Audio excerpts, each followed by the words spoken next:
કાકા, તમે નવકાર મંત્ર બોલો છો? હા. એનો અર્થ તમને ખબર છે?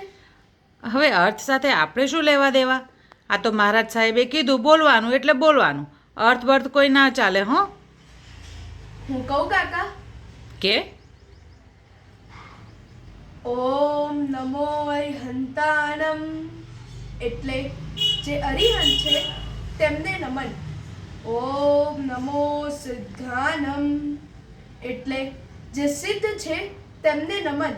સિદ્ધ એટલે જે આર્થિક કર્મોનો ક્ષય કરી મોક્ષને વર્યા છે તે. ઓમ નમો આયર્યાનમ, એટલે જે આચાર્ય છે તેમને નમન. ને કાકા, બધા દેવી દેવતાઓને માન આપે તેવો સર્વધર્મ સંભાવનો આ એક જ મંત્ર છે, આપનો નવકાર મંત્ર.